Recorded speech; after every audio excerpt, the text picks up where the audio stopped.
My name is Sartuk.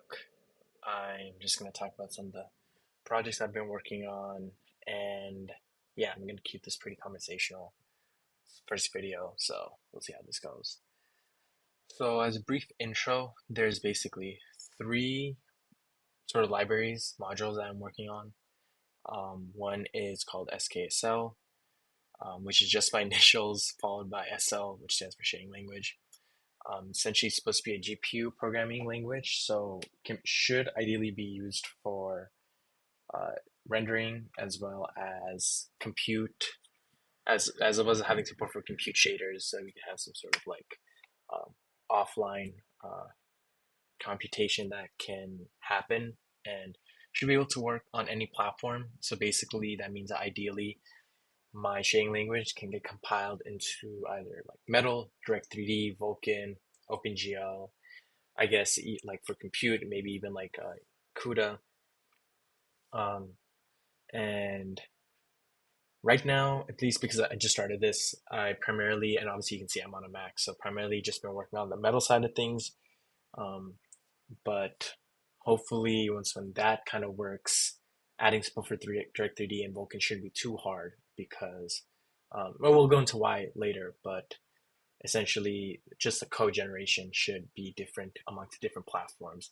The tokenization and the abstract tree creation and the syntax, semantic analysis, all that should be the same across different platforms. Um, then we have SK3D file IO, which again my initials. Essentially just a 3D file format interface, so support like FBX, GLB, GLTF, etc. I say etc., but really for my project, I think these three formats should be good enough. I don't think people really, at least from what I've seen, people don't really use much else, anyways. Then we have SK Image IO, which kind of like 3D file IO, but just for images. So pretty much support PNG, JPG, etc. But again, everyone's probably just going to be working with PNG and JPG. Um, so in terms of the motivation is because I was working on a game project earlier. This is kind of what it looked like. This is just a screenshot, but essentially it's a Sokoban game. You have this blue character over here. That's you. You have this yellow cube. That's a thing that you move around. Then you have these kind of like red cubes that are supposed to be like obstructions, and we have this like green tile, which is where you want the yellow cube to get to. Um, yeah, so like pretty simple. I think I had like 6 or 7 levels up. Maybe a video would have been nice. Not sure if I have a video somewhere, but I'm trying to see if maybe just somewhere on here randomly I have a screen recording, but I don't think I do, which is fine. But yeah, so essentially there are like 6 or 7 levels. It's using a custom. I'm trying to write everything from scratch for the most part, not using Unity or anything, or any game engine. So it was a custom render using Metal. Um, there was even like an editor mode where you could have like entities and have some sort of like kind of entity hierarchy that's going on. Then you could have different properties depending on what you selected in the viewport, and that was all nice and dandy. I was had begun trying to implement some I guess like rendering techniques. So one of them being ambient occlusion, and I got that working. Again, this is all using Metal, so got ambient occlusion working, um, and looking pretty solid. But a problem came up after I finished doing this because from the get-go, I wanted everything to be cross-platform. And at the very least, I wanted to work on Windows machines and because you can say Apple machines, but primarily Macs. Because again, this is at least for now just like this is just an educational thing. So I wanted to at least work on Windows laptops, Mac laptops, um, and wanted that to work at least sort of seamlessly, right? Because like for example, if I want to implement more of these rendering techniques, or if I want to have some other compute passes that I'm trying to do, it would be pretty annoying to have to implement it in Metal and then have to redo the whole thing in Direct 3D, and then later if I want to add Vulkan support for whatever reason, um, or OpenGL support, then it would be annoying to have to re-implement algorithms over and over again in different shading languages, graphics APIs as well. And because in the beginning, I want to move fast, I wasn't really organizing code in any like seamless way because I was just thinking like, oh, I'll just fix it, I'll fix it later. And so what ends up happening is that you accumulate a lot of tech debt. And this is something, at least for me, I didn't really like worry about in the beginning. But eventually you have to pay off tech debt. And so this is me paying off tech debt, uh, which is to organize things into to actual modules that make sense and make it so that if I'm trying to write a game or if I'm trying to write any sort of rendering application, because a lot of these things aren't even just like just for games, right? Like you have other sorts of rendering applications that you want to implement. Um, Basically, I don't want this hard dependency on the platform that's being ran. And so there was not a good separation of code that would allow things to be cross-platform. And then I came across this great resource. It's this YouTube video, let's see over here, by Eskil Steenberg. Hopefully I'm saying that right, pronouncing that right. But it's pretty much how he architects large software projects. And I thought it was a really helpful video. There's a lot in here, but the main thing is I'm a project just overall, it just needed more API separation. And because right now there was at that point there was not good API separation whatsoever.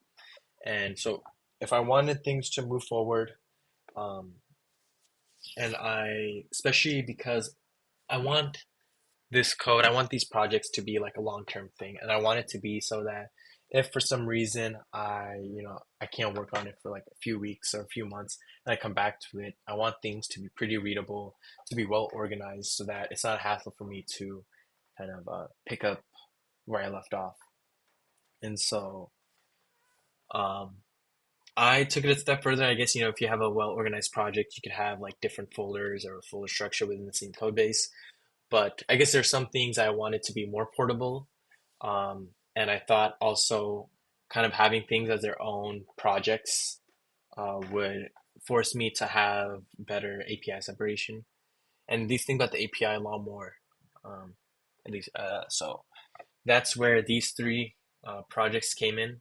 And these aren't the only modules that I'll probably need. Like at least one more that I'll need is probably some sort of what's it called?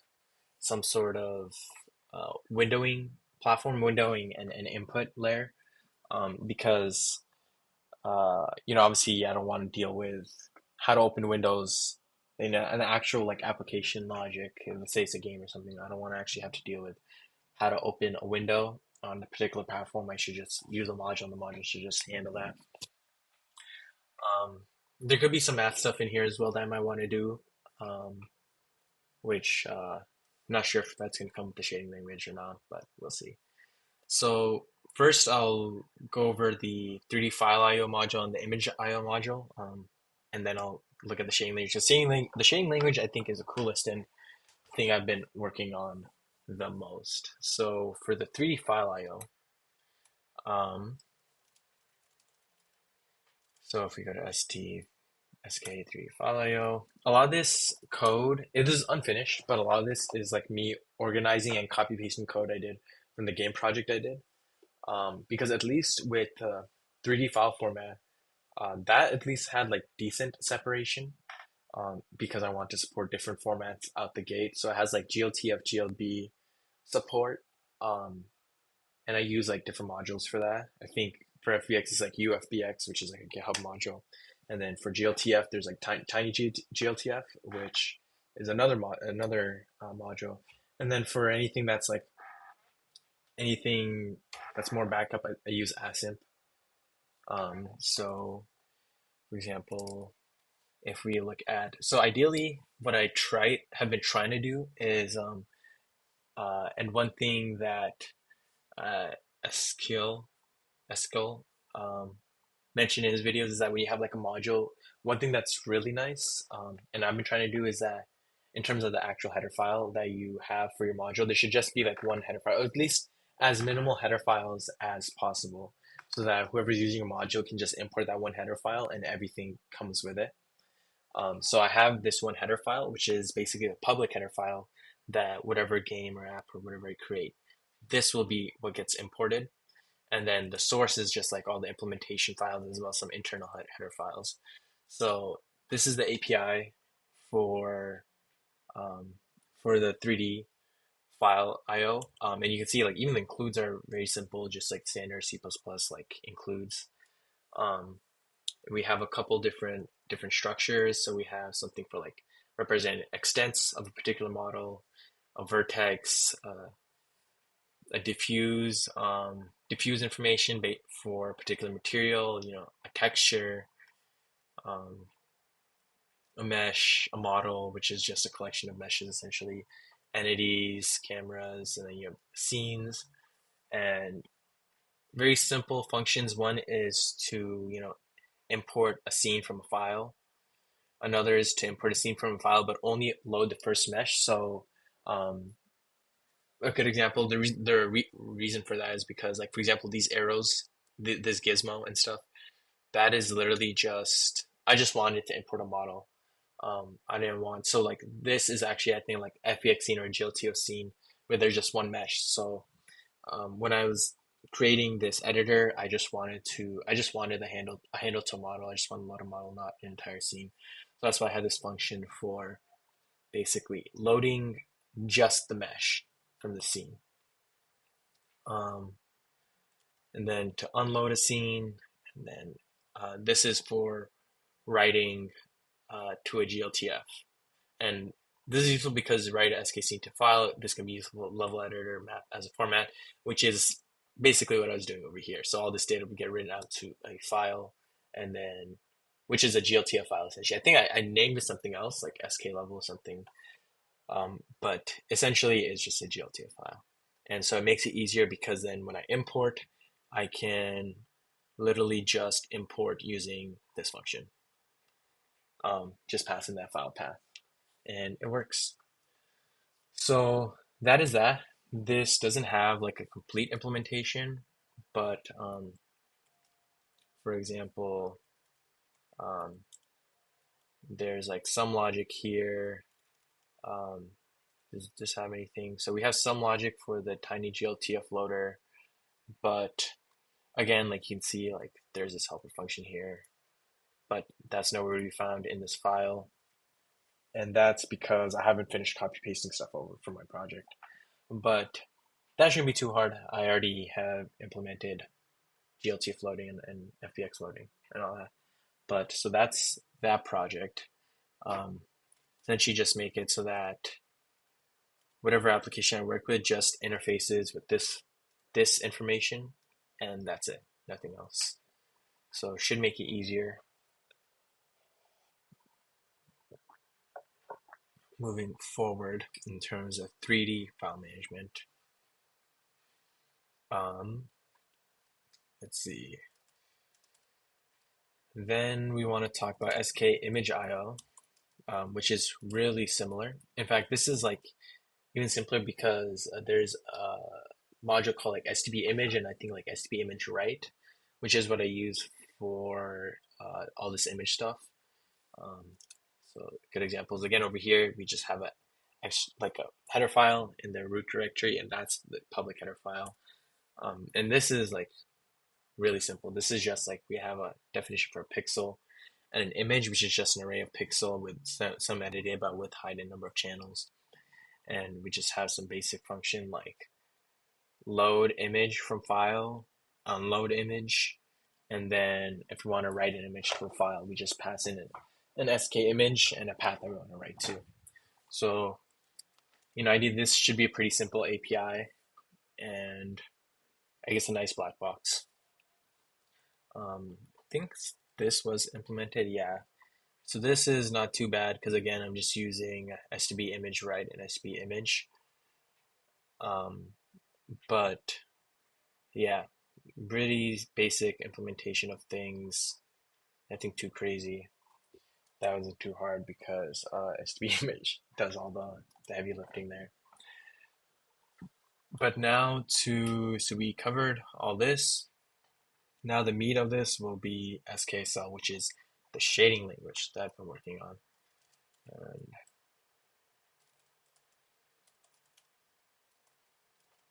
so again, over here, this in the root directory, we have once again just a basic header file that we want to uh, expose.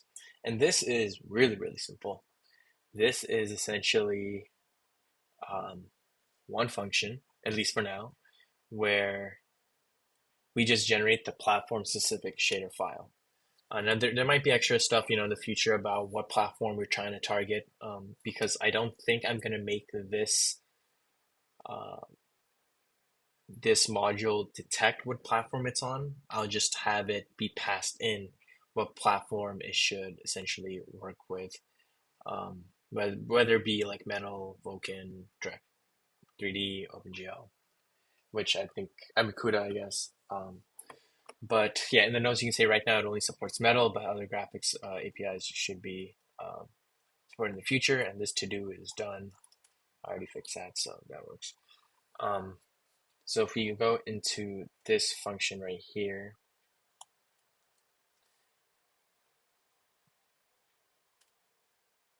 this essentially takes in a file which has these files I try to suffix with .skSl, but it takes in a SKSL file and it outputs, in this case right now, a .metal file for the SKSL file. So for context, let me show you what the SKSL file looks like. So on the left-hand side over here, okay, I guess over here, this side, this is the SKSL file. So we have something standard called hashtag include like SKSL lib. I want to support header file imports. Um, it has supports for header file inputs, support for structs, um, declaring integers, defining variables. We have support for functions, which is kind of like Python using the def keyword. And then we have this arrow that specifies the return type. We have the body. We have for loops as well as like parentheses. We have like member access support for particular structs, um, calling functions. Then we have like if statements, else statements. We have and to add more support for certain keywords, but we have vertex over here and fragment. So these are basically identifiers for what kind of function this is. And this is useful, for example, to differentiate between a compute function versus a vertex shader function versus a fragment shader function. Um, it can also be useful, for example, as I add more functionality for like a fragment shader, there might be inputs for certain textures or certain buffers that want to be passed in. But that will be added later. I think also for now, yeah. We have like some conditionals, A is less than 5, B is greater than 5, that type of thing. What else? Yeah, I guess this is a pretty crazy member access, but that is also supported. You have like member access within function calls, and yeah, and you can see on the right hand side, um, all this gets compiled into its metal equivalent. So we have SKSL lib, which compiles into metal stdlib as well as using the namespace metal, which is pretty standard in a lot of metal files. The other thing that is not included here, but I most likely will do, is that this SKSL lib import will include a lot of custom definitions of things like matrices, like matrix 2x2s, matrix 2x3s, matrix 4x4s, like flow 2s, flow 3s, flow 4s, and as well as a bunch of functions for those types. Um, so that will also be included. Um, but shouldn't be too bad because a lot of those already have support for like defining functions and and defining structs. So a lot of those things are just um, bigger data structures that just comprise of floats and ints, mainly just floats. Because over here, for example's sake, I defined an int2, int3, int4, and I don't think now I can't really think of really like major use cases for something like int2 or int3, int4. Like at the very least, it'd be pretty application specific. Some of the standard things like UV coordinates, um, normal coordinates, things like that. Those are all just floats. Matrix is the same way, but it's all just floats. But anyways, yeah.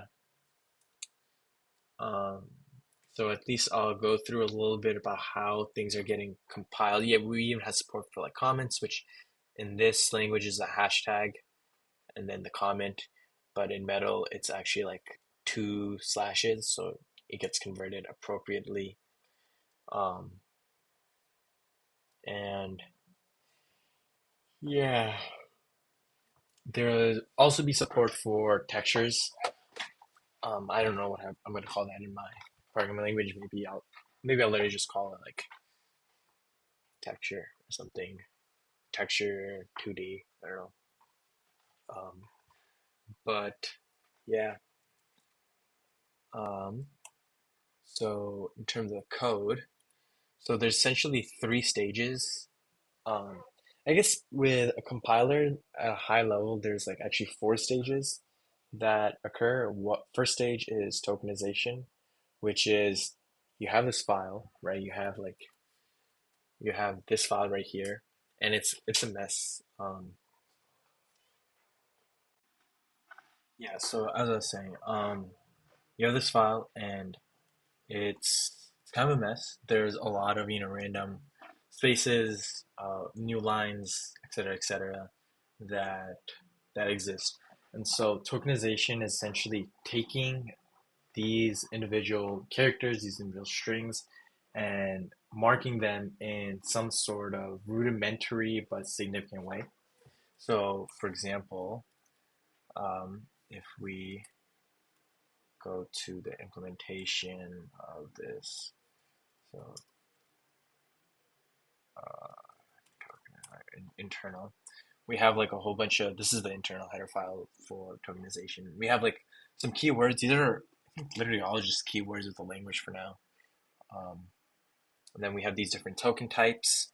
Essentially, tokenization is essentially trying to get every character in that file, with the exception of new lines and spaces, to be considered one of these types, like an include type, a string type, some sort of function declaration, some sort of void, um, keyword. We even have stuff for like opening parentheses and closing parentheses, stuff like that. Um, yeah, we have some arithmetic operators, some comparison operators for if else, the struct keyword, and things like that. And they get basically boiled down into a token, which is literally just a token type as well as some possible metadata information. And yeah, the tokenization is just a vector of these, an array of these. And so the main starting point for this is something called a scale. Um, Over here, you just pass in the path as well as the tokenization structure that things are going to be stored in. And yeah, it's nothing too crazy, to be honest. Essentially, we get a character from the file.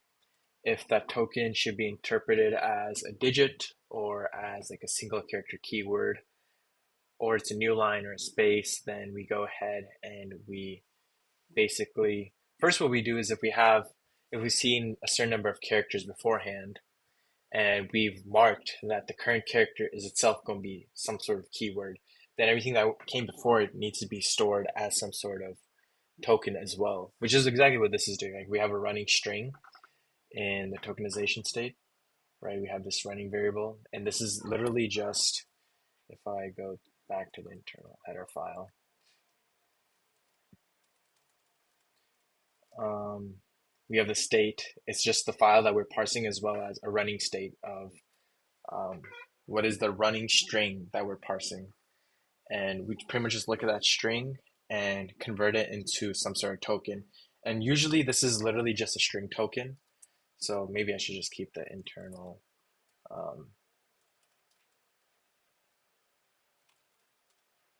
Maybe I can make it a little smaller so it can fit more on the screen. Um, but essentially we have like a lot of times it'll just come down to the string token type. Well, other times it'll also be something else. Like it could be, some sort of include type or, you know, some random thing. Um, but essentially, yeah, that function literally just tries to tokenize that running string as either something as a single char keyword or a multi-char keyword. And if not, it's just literally just a string token type. Um, and then it looks at the current character. If the current character is like a quote, then it means that whatever is upcoming needs to be interpreted as like a string. Um, we have these like if it's a digit, then it's probably going to be some sort of number. If it's a comment, then we want to mark the whole line as a comment, actually. Um, Otherwise, the whatever the single character is, we just return whatever keyword it's associated with. So if it's a dot operator, then it's a dot token type. If it's a less than, then it's a less than token type, etc., etc. Um, and then kind of something similar for multi-char tokens. Like pretty much at this point, if we have we have not interpreted any tokens, then it's possible that we're looking at a multi-char keyword. So we have a function to see whether it should be interpreted as a multi-char keyword. And if it should, then we go ahead and do it. Um, so we pretty much just match the string to a particular keyword, and depending on what happens, we return the token. And then whatever the running tokens are, we just append that to the final tokenization tokens. So tokenization tokens is pretty much just the running like tokenization state, like all the tokens that we've created up to this point, and the running tokens is literally just the tokens for what we're currently parsing, what parse of the file we're currently parsing. And yeah, so that's tokenization. Um, Let me go back to after tokenization is done, we want to take those tokens and essentially create a syntax tree of the code. So, and I guess I now realize I didn't really describe the steps earlier. So, step one was tokenization, which is take the file and convert it into um, high level or like more informative string types, I guess you could say, because I feel like that's essentially what a token is that you either have like a regular string, you have some sort of keyword, which is just a string, or you have some sort of number, which, you know, from, in terms of like text file perspective, a number is literally just a string of digits, possibly a string of digits with like a dot included if it's a float or something like that. But so essentially tokenization, just high level string parsing. Then you have all these tokens and you want to create a tree-like structure of the code. And so, for example, I guess I didn't. Oh, I guess one thing I could do is um, if I run something. So this is a lot, actually. So let me do something where essentially I want to show you what kind of tree I'm talking about. And give me 1 second here.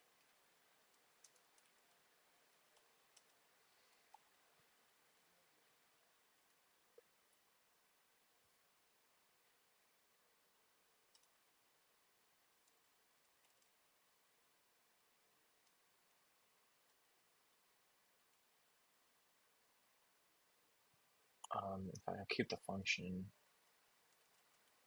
and then I'll just say int a, and then just remove all this other stuff. Maybe I'll just have one struct, remove the comment, remove this include, and make the function a lot simpler.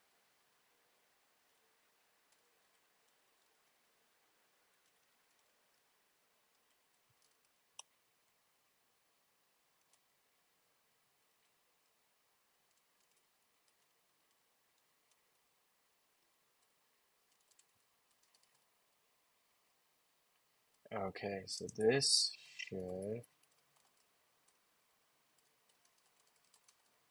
Okay, so essentially I just simplified the test shader file and outputted this metal equivalent. So essentially I did all this to show what a syntax, abstract syntax tree is, which is the tree-like structure. So if we look at the code, we start off, give me one sec. We start off with this include, and in our code, we start off with, if you think of a tree, if you've done programming before, you might be familiar with the concept. Essentially, a tree is you have a node, and the node has some children nodes, and those children nodes might have other children nodes, so on and so forth. So um, you can kind of like, it makes things easier. It's a good way to represent things that are related to each other in a parent-child context. So, for example, we have this program node. This program node is the ultimate parent node. It's like literally everything in the program is just under this program node. But if you look at the code, yeah, we have this include, then we have this struct int2. But if you kind of think about it from like a tree-like perspective, you might have this int2 struct, and it has two children, which is this int a and this int b. And then you have this int a equals 5, but from a tree-like perspective, you might have something like where this equal operation is like a node, and then to the left is the int a node, and to the right is the 5 node. And then over here, kind of something similar, where you have like on the top you have the equal node, on the left you have an a node, and on the right you actually have a sort of expression, something a little more complicated. So instead of just being a 5, which is what we had over here on the right side, you might have another tree, and that tree is like a minus node, with on the left you have a 10, on the right you have an a. And this function is like on another level. If you think of it as like a tree, you have like this helper function, and as part of its children, you have this this body of code, where this body of code is an if statement. So then you have an if statement. The if statement has its own children, which is I equals 0, and then you have the else statement, which has its own child, which is I equals 5. So it's like this. If you look over here, you have like I said before, we had this int2 that has two children, which is the variable declarations int a and int b. Then below that you had this int a equals 5, and that as a tree is just this assignment operation, with children on the left being int a, and on the right it's this expression which evaluates to just the integer 5. And then after that we had like a equals 10 minus a, which is this structure right here, which says we have this assignment operation where on the left we have this variable that's already been defined, which is a, and on the right hand side we have this expression, and that expression is actually some sort of subtraction expression. So we have this subtraction expression where on the left we have 10, and on the right we have this already defined variable, which again is a. Then we have this function, which in this case is this function called helper, and as part of its body it has like an if statement and an else statement, and then within that else if statement we have this expression that has this less than comparison between I and 2, and then the else statement also has another assignment operation which says I equals 5. So it's a way to represent the code in this like kind of tree-like structure. And I'm not going to go through the code, exactly, but if we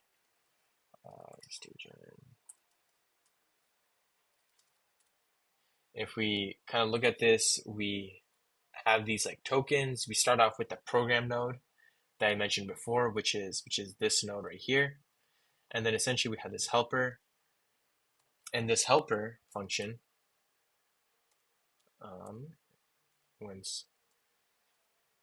this helper function basically just looks at the current token, and based on what token we're dealing with, whether it's an include token, some sort of function declaration, the int keyword, if we're actually looking at some sort of like variable definition, whether it's a function call, things like that. Oh yeah, we have variable declaration. We also have a variable definition, um, things like that, or struct. We parse accordingly. So, one example here is, it's a good example. If we look at the variable declaration, we have the variable declaration, which itself is its own node, right? So whatever node gets outputted, right, we create this node, it gets it becomes a child of this parent node, right? So you say parent child nodes push back this node that we just created.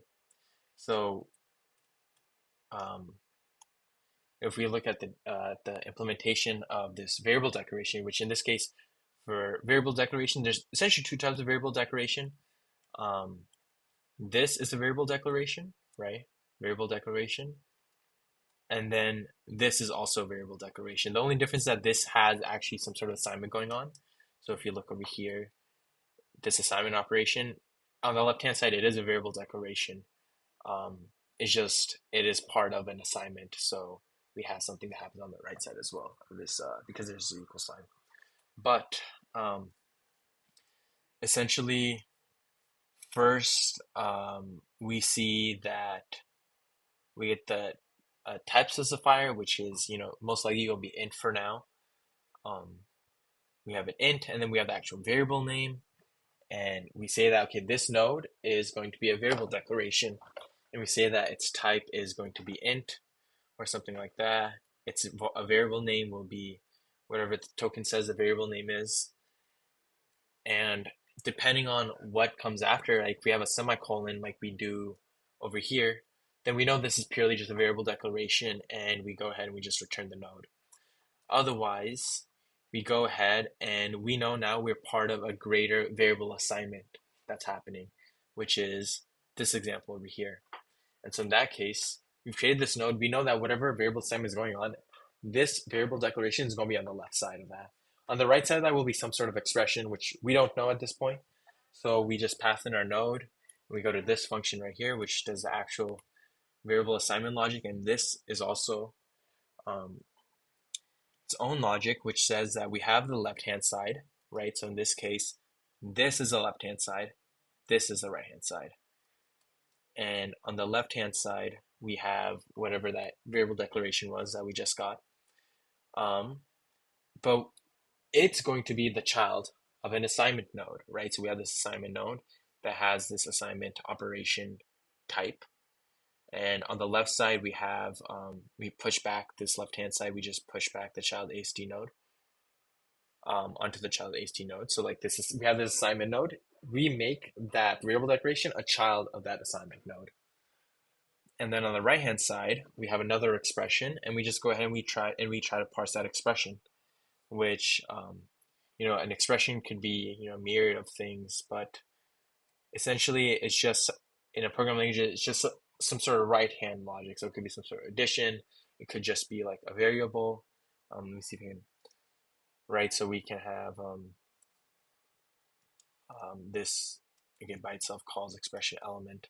So like an expression element can be anything. It could be like an integer. It could be a float. It could be a function call. It could be some sort of member variable access, like you have a struct, you're trying to access a variable in the struct. It could be like literally just a string, which in that case means that we're just dealing with an already defined variable. An opening parentheses, and within the open parentheses, you have another expression within that. So we have this like another recursive call to an expression. So essentially, you have these sort of like recursive calls where you have certain keywords, and based on certain keywords, you're evaluating expressions and making things children of others.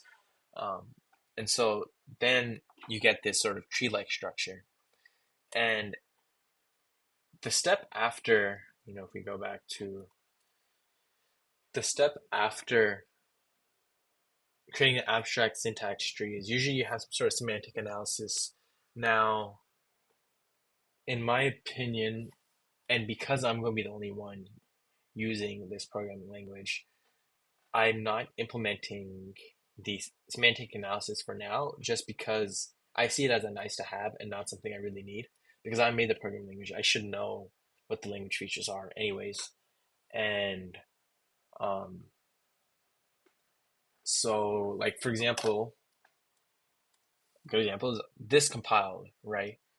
Like in a regular programming language, in a regular um, GPU programming language, you probably are not defining things like this in some sort of global state because it's a compute, like if you have some sort of compute function, for example, like compute function as input takes in whatever buffer data, whatever texture data, whatever data it needs, the function will take as input. There's no, in Metal sometimes you have sort of like function constants, which that is not what this is, right? Like these are not constant variables. This is some sort of global variable. This, I mean, this piece of logic right here is totally like nonsense.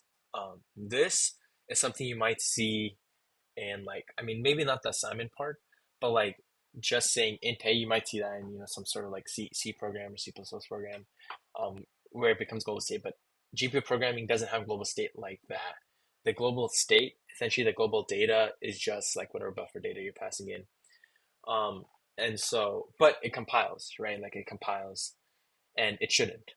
But I'm not going to go ahead and like run and write this like semantic analysis um, code which says that this is wrong because I already know it's wrong. Like when I'm actually writing, like for example, I did ambient inclusion earlier. When I'm gonna rewrite the ambient inclusion code in this programming language, I'm not gonna include like these global variables in that because I know it's not supposed to belong there. Um, and so, for example, if I compile this, it'll look like this, which this is more correct, right? This is actually something that would, this is actually valid GPU code. Um, nothing really looks wrong here. I guess besides the fact that I has been, yeah, I guess this is another good example. Like I has been created and not instantiated, right? So like we never declared it, but we're already using it. So we should do I equals like 10 or something like that, right? And then if we, then it becomes correct. Um, and so yeah, I'm not going to implement it right now because I think it would be a decent amount of work that I don't want to take on right now. Like eventually, I do want to add it, but for right now, I don't need it. Right? The more important things was tokenizing the file, creating the syntax tree so that I can eventually generate the code. And so that's the last step that I included, which is the code generation. And so this logic right here, all this logic, this is completely platform independent. This has solely to do with the shading language and the shading features that I have established. The actual code generation, that is a part that might change platform to platform. But the whole thing is that because that's the only thing that changes, adding support for other platforms should not be that hard. Like if I were to go and add OpenGL support, there's a code gen file.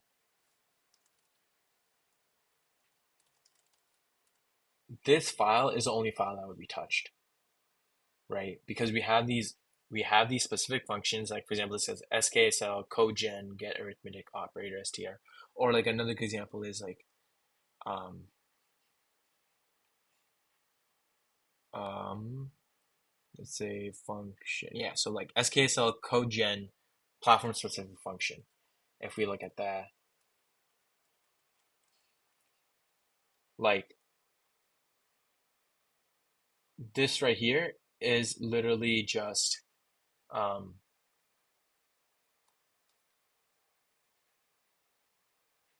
this is oh, this is function call. Okay, yeah, so here we go. This would change, for example, if we're implementing OpenGL, right? Because a function in OpenGL, if I'm not wrong, I don't think it has the vertex keywords. It's let's see, OpenGL vertex function.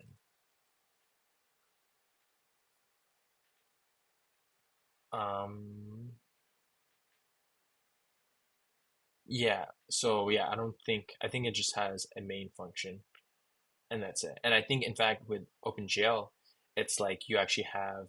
Yeah, it's been a little while, but I think you have a separate function or separate file for vertex shaders and then a separate file for fragment shaders. Or you could do it like that because um, when you go ahead and compile OpenGL shader program, it just takes in a string of code.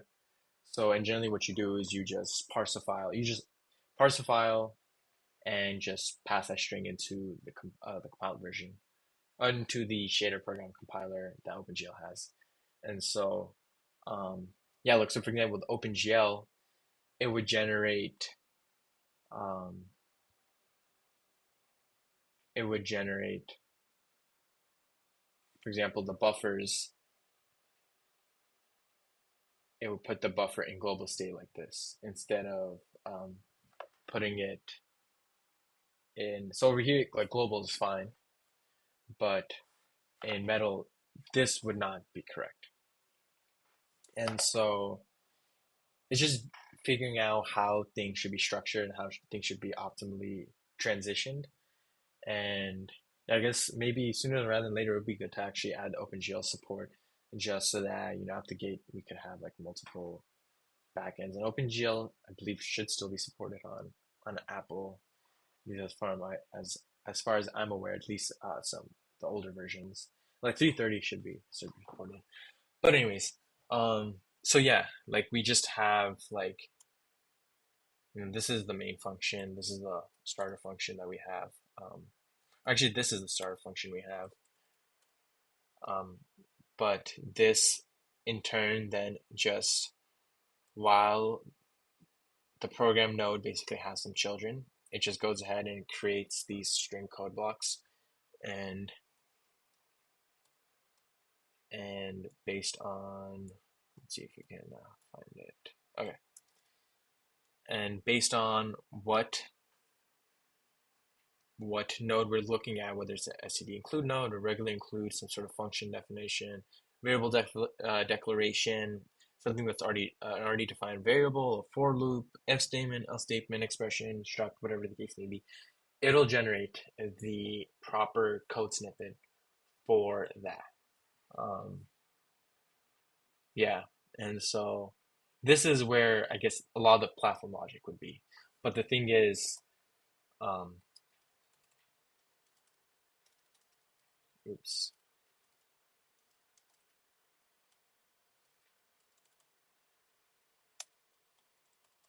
Oh, how is this happening? Let's go to CPP. But the thing is, like, the actual interface for writing the shader functions, the shader programs. Um, I should say shader function. The shader functions, those will all be on one layer, and this will essentially be the only function that's gonna be different based on the platform. This will all be the same. And so, and again, all this is still behind that neat single API, and hopefully we can keep it simple. But yeah, it essentially makes it so that we don't have to deal with, if I'm writing a game, I don't have to deal with generating or creating multiple versions of one rendering technique for different platforms. Like whatever I generate in my own programming language will automatically compile correctly into the shader, um, underlying shader function or shader platform. And another thing about it, like there's other things that will be included here. For example, there will be stuff for like setting ints, right? Like setting ints, um, setting buffers, setting textures. These are all things that will also become platform independent. Um, and yeah, that is that. That should be everything. Um, yeah, I think in terms of everything I want to talk about, yeah. So hopefully, that stuff goes well. It'll be interesting, be an interesting challenge to see how I can um, get my language to compile down to things other than metal, but should be doable, obviously. Um, but yeah, and again, if you guys want a good video, you guys should check this video out. he talks about a lot of really good things, but obviously the thing I'm mainly focused on right now is API separation. Um, but yeah, thank you for watching, and hopefully sometime soon I'll have another update and put out another video on what I'm working on. So thank you.